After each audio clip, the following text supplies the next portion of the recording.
Branding isn't just a logo, it's a mindset. A holistic approach shaping identities, experiences, and leadership at every level. Welcome to BrandsTalk with your host, Brigitte Barkowski, where excellence meets purpose. We share insights and lessons to inspire and elevate. Let's dive in.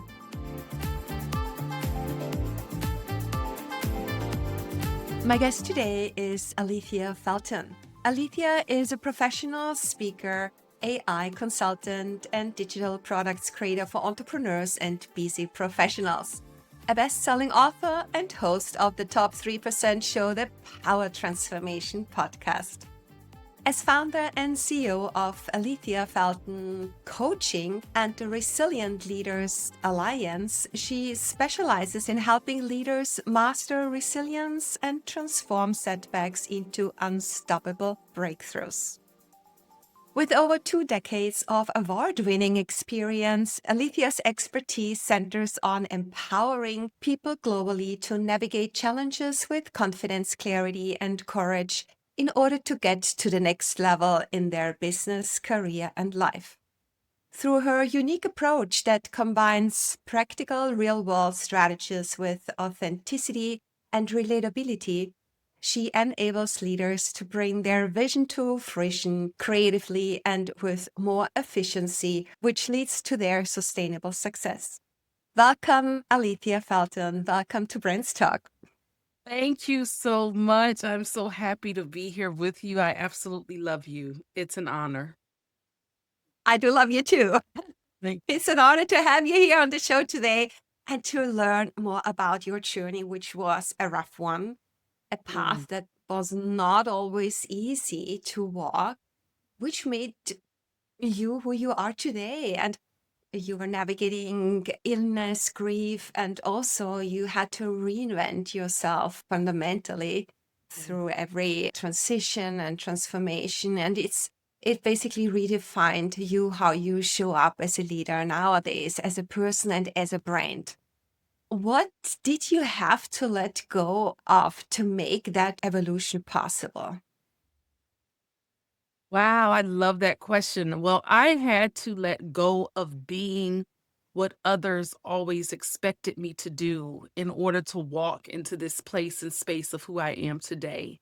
In other words, I think that for my life, people saw me one way, especially pre-pandemic. I can say that I had always been in entrepreneurship behind the scenes part-time while navigating a 9-to-5 career.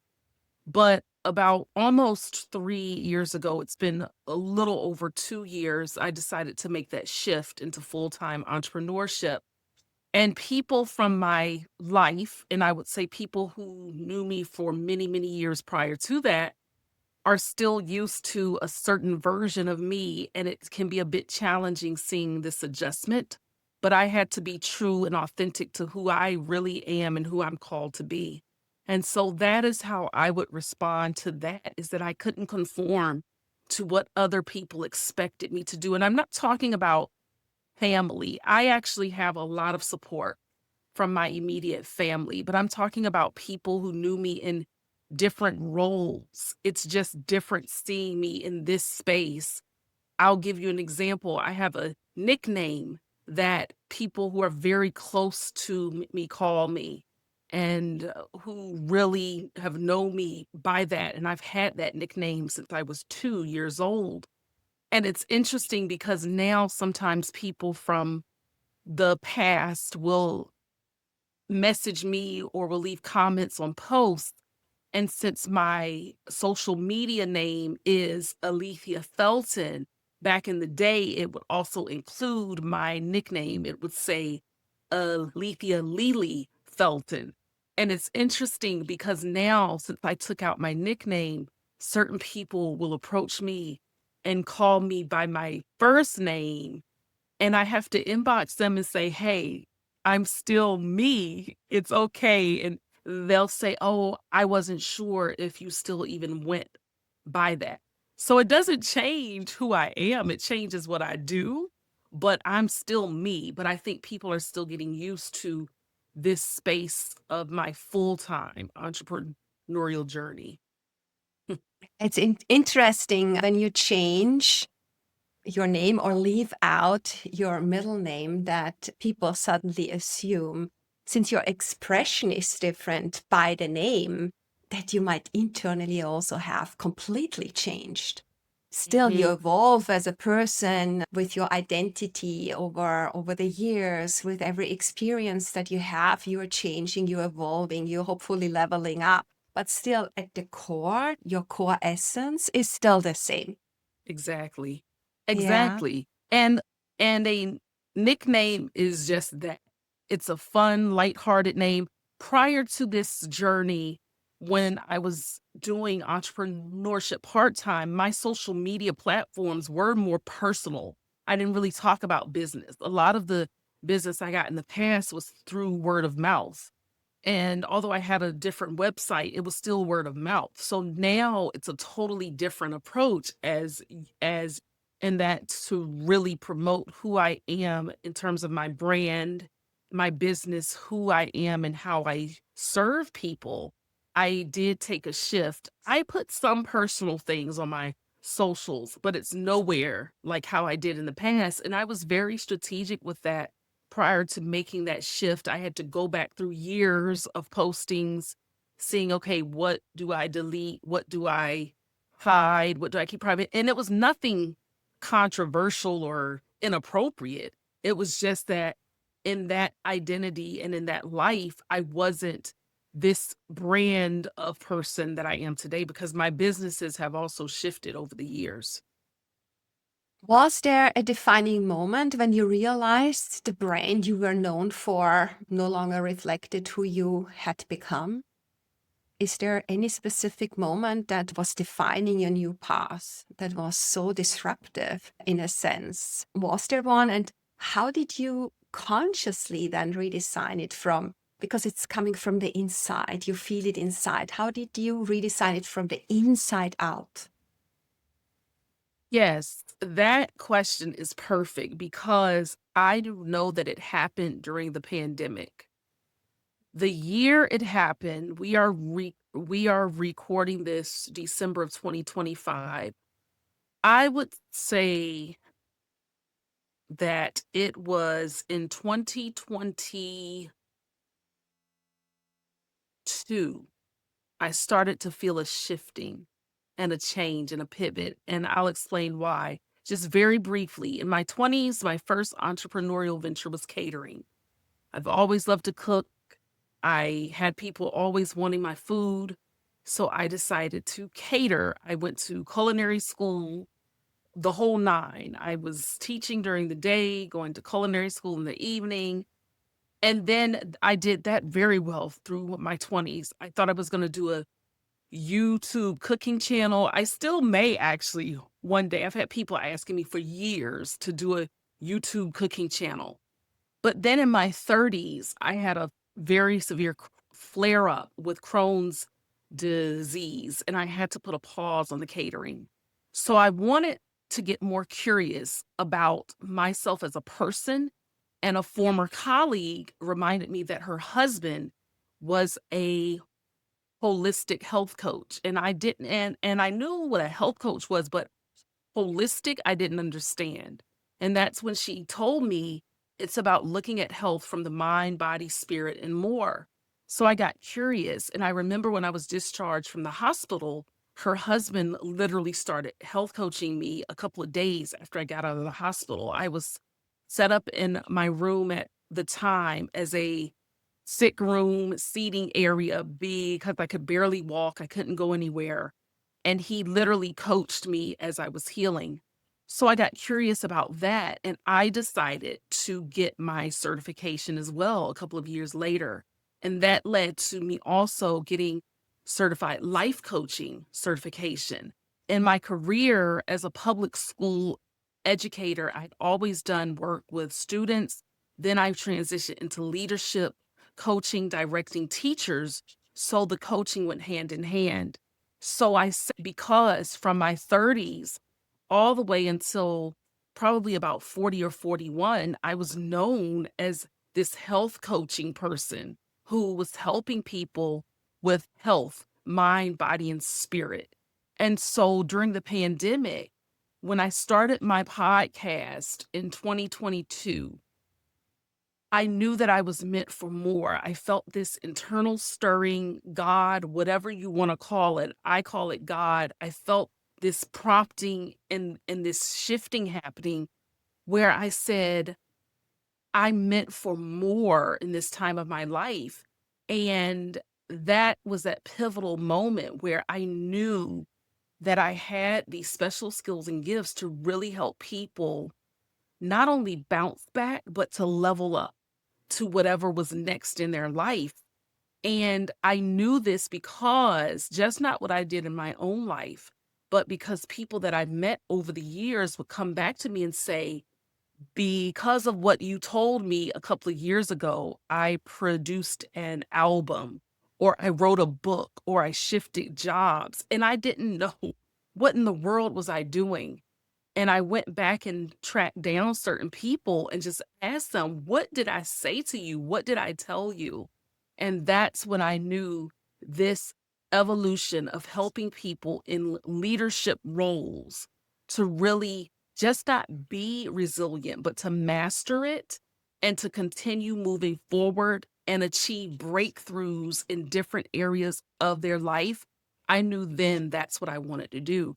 And it set me on this journey and this path in 2023 of really rebranding and reinventing myself into this version of who I am today that is still evolving.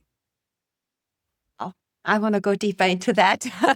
Okay, Well, yes, thank you so please. much for sharing. Mhm. Because in my Yeah. work, I also see many high achievers, individuals who look successful on paper, yet feel internally misaligned. And also, they sense that inner self and the outer Mhm. expression they have are not aligned anymore. Their brain has become blurry or disconnect over the time. What would be Yeah. the very first courageous step you believe they must take to realign it before tactics, before visibility, before messaging, because you were there? So, from your experience, what would be the first courageous step to do? Acceptance. Acceptance of this new being that you are becoming. Because just as I said, people can get used to a version of who you are. You can get versed to a version of who you are. So the first step for me was having to accept it, accepting that something within me was shifting, changing, stretching, growing, and realigning. And I avoided it for a couple of weeks. I didn't want to accept that this was really happening to me. And I grew restless. I couldn't sleep. I tossed and turned. I didn't have the peace about it until I finally surrendered and said, okay, this is the path that I'm on now. And I am scared out of my mind, but I need to do it or I'm going to be at a disservice and I'm going to be at a disadvantage to others. So that is the first step. It's just a simple acceptance of it. And that acceptance doesn't mean that anyone else has to know. It means that within yourself, that this is what you need to do. And also to be totally honest with you, I know that we've talked a few times. Even now, I'm shifting even more, not outside of what I'm doing, but even more in terms of the speaking world, is that I know now I'm meant to be on more stages and platforms. And that's yet another evolution of the journey, not rebranding what I do, who I serve, and how I serve, but the method of doing it. That's even shifting, and that can be uncomfortable. So accepting it is number one, Ex- hands down. what would be number two? So, accepting for yourself internally. So, what would be then the Hmm. next step, in your Accepting, yes. opinion? The next step would be to then have a strategy on how to go about doing it. My strategy came to me, and I'm going to tell you something quite incredible. I had a business coach for many years. His name is John narrow. And I call him out every time because I'm incredibly grateful for him. He gave me my sea legs, so to speak, meaning he taught me and showed me the ropes of early entrepreneurship, okay? Especially how to navigate it when still working a full-time career. However, at the end of 2023, at the end of 2023, John lovingly fired me as his client. And I tell people that, and sometimes they're like, huh? And I'll tell you why. We were having a session. This was December of 2023, and he had been working with me for many years. It had gotten to the point where I didn't need to see him every week, but he was my business coach. He even got me started on my podcast and everything. And he told me, I've known you for many years, which was true. He said, however, I have tapped out at the capacity of which I can serve you and where you are trying to go. Now, keep this in mind for anybody watching or listening. It didn't mean that he wasn't qualified or capable, but he knew his areas of expertise and he had poured all that he could. And it was time, in a way, to cut the strings and let me soar. And he told me that I needed a business coach who could take me to the next level of where I was trying to go. He saw more in me then that I didn't even see in myself. So he was very specific as to who I needed to work with, how I needed to serve. He gave me names of people that he thought I would be great for. I took it upon myself to try to find someone on my own, and I got burned. I'm going to be totally honest. Invested a lot of money in someone, lost a tremendous amount of money trying to do things on my own, not taking his advice. I lived and I learned. But the joy was several months later, I came across someone else who I wasn't even looking for. And that person ended up being my business coach and has gotten me to where I am now. And even now, yes, that person is still my coach, mentor, but even in the next realm, in the next area where I'm trying to go with the speaking platform, things like that, going to another level. So I say all of that to say, have a strategy on how to then pivot into that area. Maybe a person saying, I can't afford a business coach right now. Okay, that's fine. But the best of entrepreneurs have somebody. So even if you can't afford it immediately, start a budget to at least try to get it. But until then, read books. Until then, Google things. Until then, use ChatGPT or any AI thing. Do something to start to pivot and to shift into that. So that's number two. Number one, accept. Number two, have a strategy and then go about executing it. Wonderful. Absolutely. I totally agree with you. And entrepreneurship is a challenge, is a roller coaster. It is really about living, doing and learning and overcoming challenges and staying on the path and not giving up. And especially when it's getting tough, when it's getting rough. And that's where Mhm. resilience comes in. And that's where bouncing back comes in, because you're accepting what is and still you're continuing, you're taking action by having a strategy. And Mhm. sometimes, not some, I think most of the times also the path is unfolding on the way. And you are a role model of being a resilient person. And this is Thank you. also your work of how you help leaders move through pressure without losing themselves. So how do you Mhm. help your clients distinguish between, and I think there is two different versions of resilience. Resilience that is self-honoring, and there is resilience that is actually self-abandonment disguised in a strength. So how do you lead them on the path of self-honoring and not harming yourself by being strong and not showing your vulnerability, by by not walking the path, by not accepting, by not taking action? The way that I get them to it through self-honoring, and what I'll say is, when I say clients in this form, because at this point, I don't really take on a lot of one-on-one clients anymore, but it's through my community Resilient Leaders Alliance. People who are part of that group, they get those practical strategies and techniques. But also, I would say that my clients are those stages that I speak on. So it might not be that one-on-one, but how I serve on my speaking platforms with the workshops and keynotes and trainings, and in the Resilient Leaders Alliance with the resources. The way that I teach people on how to be self-honoring with it, and thank you for that question. That was a loaded question. I love questions like that. I'm a questioner. And the self-honoring part of it, the way I teach them about resilience in that way and how to be self-honoring with it is, first of all, for them to see their worthiness in it, in that you are worthy to go even higher than how you are. Because when life beats us up and life hits hard, sometimes we just want to throw in the towel, or maybe certain things that are of our own doing that have caused us to be in these traps and these cycles, and we don't feel worthy enough. So to be self honoring, give yourself the grace and the kindness of yourself. We're always telling people, be kind to others. You must be kind to yourself first, and know that you are worthy to just not bounce back, but to soar beyond where you think that you can go.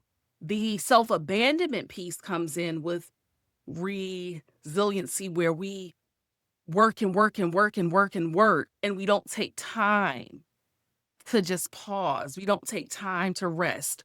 We wear our grind with a badge of honor. And self honoring is totally opposite of that. Self honoring is knowing when to take a step back, when to pause, when to pivot, when to change up, when to take risks. Girl, I'm still talking to myself even about that, about just taking risks and just going out there. If you have an idea, yes, it's great to have a plan, but sometimes we don't honor ourselves when we overthink it. And when we overthink how we're going to do it, in this world of entrepreneurship, you just got to sometimes do it and see where it lands. It's like taking a piece of pasta and throwing it on the wall, seeing if it sticks.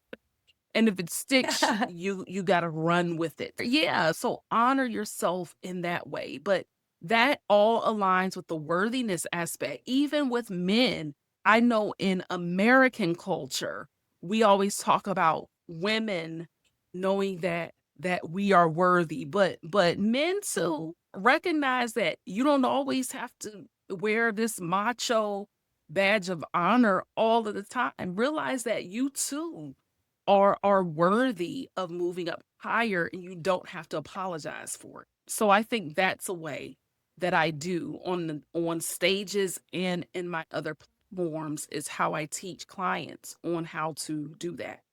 Excellent question. A wonderful and excellent answer to that. Thank you so much. It's where worthiness comes in. Thank And you. I think also being self-compassionate. And that brings me to the next Mhm. question, because we as leaders, we feel we are compelled to maintain a flawless image, especially in times of uncertainty. Now, how has radical honesty, honesty about struggle, about transition, not having all the answers, it means being vulnerable, showing Mhm. vulnerability. How has that strengthened rather than weakened your authority and also brand credibility in that sense? Because it makes an impact. It has an impact on your brand as well. So tell me a little bit about that, because that's your topic. It has strengthened me because people don't have to second guess, and people don't have to question where I'm coming from, and people see parts of their story in mine. And this is what I mean. I'm very open and honest about the health challenges I've had over the years and about grief I've experienced. And it doesn't mean that a person who knows or hears my story has to have those similar challenges. But what it does is it opens up the door for them to be able to be more honest with themselves about the humanness of them. It allows them to be more confident in knowing that it's okay that I am imperfect, because these imperfections can actually be strengths. They don't have to be vices.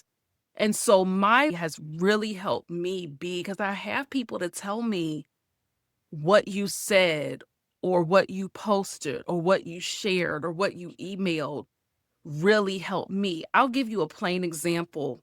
About a month and a half ago, I did a post. It was a social media post. And I was very honest, wasn't super specific, but I was honest in saying that the past few months have really been challenging for me in certain areas of my life.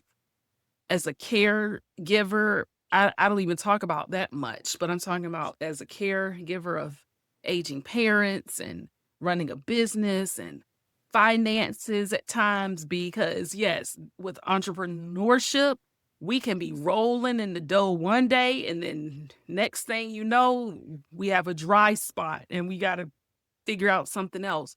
So I was honest about that, but then I just didn't leave it there. I gave a strategy on how I had to start shifting my thinking and increasing my faith in all of this. Do you know that I got texts from people that I hadn't heard of in some years, that I didn't realize they even had my phone number, that I didn't realize they were even reading my posts because they don't like anything or love anything? I got texts from people, messages from people who started opening up saying, I loved what you shared. And I'm talking about just not people in my personal life, but other entrepreneurs. And then some people in the comments said, wow, thank you, because more people resonated with what I shared than not and said, you are so courageous to have done that. It's really helped me. Because people like to wear what I say, and I say this on a lot of platforms, but we often as humans wear what I call our clown faces. And some people hate clowns, they're scary to them, but think of it in a more positive light, how clowns are always smiling, right? This is what people, as human behavior, that we do. We smile and we put on our best face. And I'm not saying by any means, don't misunderstand me, I'm not saying to tell all of your business. That's not wise. But what I am saying is, if we can share a bit of our challenge, of our struggle, of the tough places, not for pity, but for power, that is what changes the game. And that is what vulnerability has done for me, because it then helps me to serve people better and it helps them in turn around their situation. And I think that also goes along with integrating AI leadership and human transformation. What you do is to ensure that innovation and efficiency don't dilute our authenticity, our vulnerability by sharing something like that, right? Because it instead amplifies our true essence and values. Is there more to that we should be careful about or consider when working with artificial intelligence, when being a leader? So to really like honor also that human transformation that is going on. How can I stay close to the people by still integrating AI and making it as a tool that helps us as a human being to come across with emotions on this visceral level? What can you say to that? What is your take on that? I say, for my purposes, the way that AI or artificial intelligence ties in with the work I do, of helping leaders to master resilience and to transform setbacks into unstoppable breakthroughs. It helps them specifically when it comes to the time management piece and the time saving piece. Is that when we incorporate certain aspects of AI, it can cut our time tremendously in half. I'm not talking about it taking our creativity, but I'm talking about if you want a 30-day content calendar or a method of what you're going to send people for your email list serves and what can you talk about based on your brand and who you are. I think that's where AI can play a part in helping you save time, help you to generate ideas. I'm not saying that it has to help write all your content. I'm a writer, and I don't say this with arrogance, but I'm a really great writer. I know that's a talent and a skill I've had ever since I was a kid. So I don't necessarily need AI to write for me. However, people will often say they can tell if a person uses AI because of the M dashes and all that stuff. Who cares? I've seen it with others. I don't because I write my own content, but who cares if a person does? Because what people want, they want value. They want you to give an answer to a problem they solve. So nobody's really looking at, okay, is this AI created or not? How is this going to help me? And so I think that when we start to view AI as a way that can help us have a more manageable, easier, simplistic life, then it is beneficial. We often, unfortunately, see how, in so many cases, AI is being used globally for harmful means, but it can be, and its original intended use was to be helpful. And in keeping in alignment with entrepreneurs, and specifically, in specific, that can really help with the time saving costs, and it's fun. If you start to get into images or videos, you can envision yourself in a new way. I know some entrepreneurs who help people create AI vision boards. So I'm a big vision board person, and I would do them in the traditional sense with the paper and construction paper and cardboard paper and all that kind of stuff. But now AI can even change it where you are putting images of yourself into a vision board based on the goals you have for 2026 or longer, where you can place yourself in a scene, because it is proven that when you write down your goals and your ideas or you visualize concepts, you have a much greater chance of those coming true. And it's worked in my life. I'm certain it's worked in yours. And so that is also a way that it can be used, and it helps people to get to that next level in their business, career, or their personal life. So start to view AI as a thought partner, as a tool. Keep in mind, it is still trained by humans. And when you keep that into perspective, you don't think of it as, oh my gosh, it's this horrible thing. People are still the force behind it. They really are. AI wouldn't be if it weren't for a real life human being doing it behind the scenes. So that's how you must view it. And we can't control everything. I would love it if all countries around the world got stricter with different policies around it. Certain countries have, other countries are slower to it, because when certain policies are in place, then it can help to prevent some of the harms that can be done with it. But AI isn't going anywhere. It's ever evolving. I personally will never call myself an AI expert because of how rapidly AI changes. Nobody is an expert in it. Nobody. And so you can be great in it. I'm a consultant in it, but I am by no means an expert. But try it and see the benefits. And you can use AI if you're still skeptical. You can use AI as a start. I always tell people to start with the foundation of ChatGPT. There's so much more out there, but if you're starting, start there. And to say, hey, this is what I do, this is who I am. How can I use AI in my business and brand to be a help to me? And you will see. What a wonderful advice. Thank you so much, Alethea. And Welcome. on the other end, from your perspective, what's the most dangerous branding myth ambitious professionals still believe? And how does that keep them invisible or stuck despite their expertise? I think one branding myth, and some may agree and some people won't, is that brand has to always be you. I think that's a big myth that can keep you stuck because it's okay if as time. Now, don't get me wrong. I'm not saying every year to change your brand. No way in the world. I think you need to stick with the brand at least a good solid 3 years, maybe even a little longer. So I'm not saying switch what you do or who you are every single year. That will confuse it. But I think a myth is that, okay, I started here and I have to stay here. And it ties back to what I said at the beginning. That is a big myth because it can keep you stuck. The more you grow in entrepreneurship, and I want people to be clear, even if right now you're still working elsewhere or doing outside job, trust me, a lot of full-time entrepreneurs, many still do freelance things or other things on the side. It might not be a full 9 to 5 job, but a lot of full-time entrepreneurs, I talk to them, I know them myself.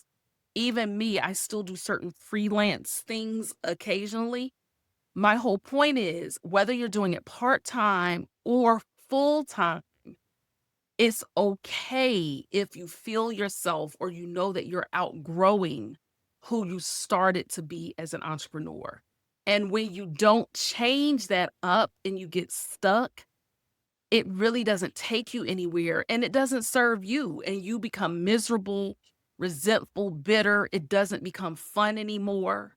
You've got to view it like this. And this is the teacher brain coming into me. I taught English and Spanish prior to going into leadership. So I'll take it as an English teacher. There is something out there that's called a cluster map or a word map. And what it does, and I want you to really visualize this. You start off with a circle type diagram with a word or concept or phrase. And then from there, you branch out and you create other bubbles, and it just becomes this elaborate chart of bubbles and ideas and breakdowns. So, for those of you listening or watching, view it like this. Put who you are right now as an entrepreneur in that top category. So, what you do. Then from there, you map it out. Okay, what do you do in those roles? And you branch out. So, what I'm saying is, you may still stick with the same niche area, but it doesn't mean that who you were 10 years ago is going to look the same another 10 years down the line. And frankly, you really ought to be evolving and growing in that area. If not, you run the risk of staying stuck. You run the risk of growing stagnant in your business. And so just learn to go with the flow. Don't necessarily do what everybody else is doing. You don't have to keep up with everybody. But what I'm saying is it's okay if you find that you're starting to outgrow the version of who you are. It's dangerous to stay there. And that goes for anything. It really does. Thank you so much for that advice. This is brilliant because I think leaders who are listening, who are in the middle of personal or professional transition that you are explaining, and yes, they feel that this tension between who they are and who they are becoming. What would you tell them while being in that transition? What would you tell them about trusting the unknown chapter as part of their story, brain story, and is not a detour from something? So, what would you tell them about trusting it, about trusting that they are on their right path. Mhm. And that's their story, and that's their brain story at the end, what they tell. Yeah. That's a great question to consider. And I think that my first instinct, and it's not to be curt or short or dismissive, but it's simply just just trust. Just trust. I know that sounds simplistic, but let me explain more.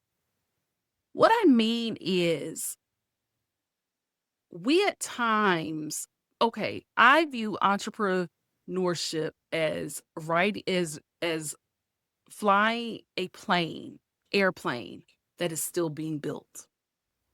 Sounds risky, but it's God, true. The engines work, yes, but we're flying the plane, but maybe the interior isn't up to par yet. Maybe we need to get new seats. Maybe the cockpit needs to be renovated. Maybe where the flight attendants are, we need to upgrade it. But the plane is flying. So I would tell people just literally trust the process. In America, we have that cliche. I'm not certain if it's common in Europe, but we have a saying where it says trust the process. And that just simply means to just put one foot in front of the other and walk on it. And I'm going to use this religious reference, whether you're Christian or not. So if you aren't, do not get offended by it.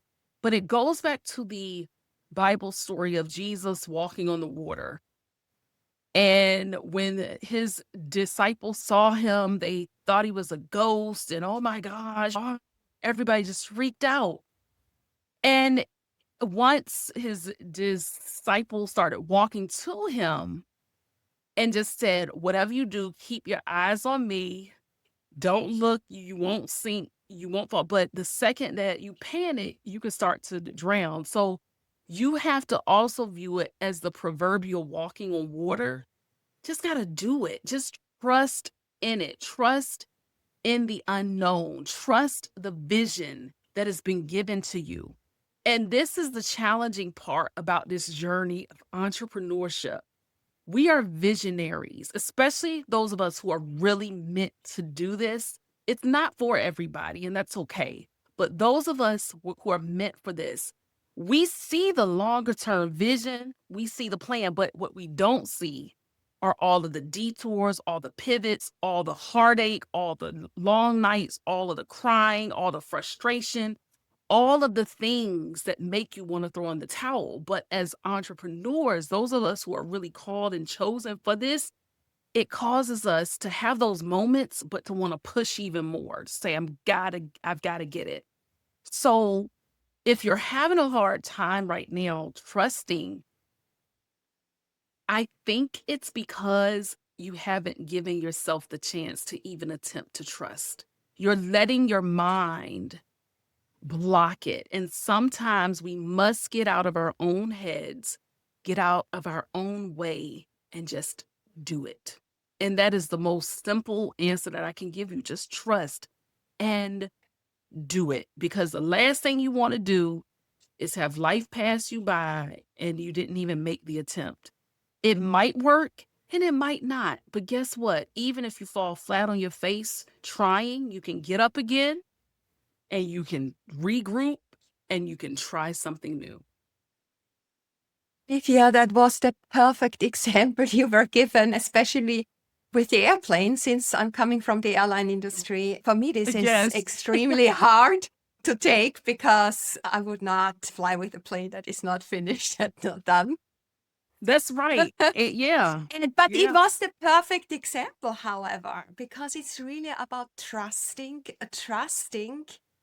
the vision that is given to you. I love that sentence, and I'm gonna quote you on that because that's thank basically you. it. It's about trusting that this is working out because you have this inner urge. You may also call it the inner calling, but trusting that everything will be okay, that it will be fine, and that the path is unfolding. Thank you so much for this That's right. elaborated answer. I love that. Yeah, so we are You're at the welcome. end, but almost, almost. I Okay. have a fun rapid fire session prepared Oh, for yes. us. That's right. Yes. Yes. Okay. I'll throw That's out a right. term and you just answer what comes top of mind. Are you ready? Yes. Okay. Mindset, Growth, detours, stepping stones, disruption. Something is disrupting your life. clearing your path. Being an educator. Fun. Yeah. And since you're also a Hmm. podcaster, podcast.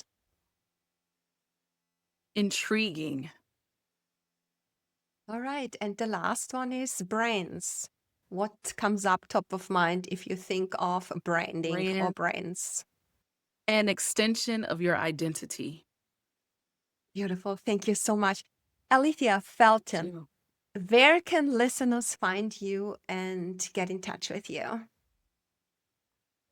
They can find me on all social media platforms under the name of Alethea Felton, ALETHEA FELTON. I also have a website, www.aletheafelton.com.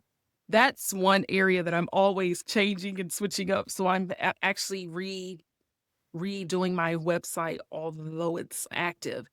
And my podcast, The Power Transformation Podcast, is available on all audio platforms. So you may listen to it wherever you get your podcasts. Later on in the year of 2026, I am going to be doing more video as well, but it's audio for now. So please share, subscribe, like you will love the podcast because I interview people from all walks of life to find out more about who they are and how they've gotten to be where they are today using the power that is inside of themselves to transform their lives. So that's how you can find me. And if you ever want me to speak on any stages, you can always email me at coach@aletheafelton.com. Well, thank you so much, Alethea. That is brilliant, and people gonna find you. Alethea, thank Yes, you so thank much you. for being my guest today on BrandsTalk and sharing with us how leaders rebuild identity, how to stay resilient after life has disrupted everything. Thank you so much. Thank you for having me, and I truly value you. And I want you to know that you are making quite a substantial positive difference in this world. Thank you. Thank you, and you do so too. Thank you so much.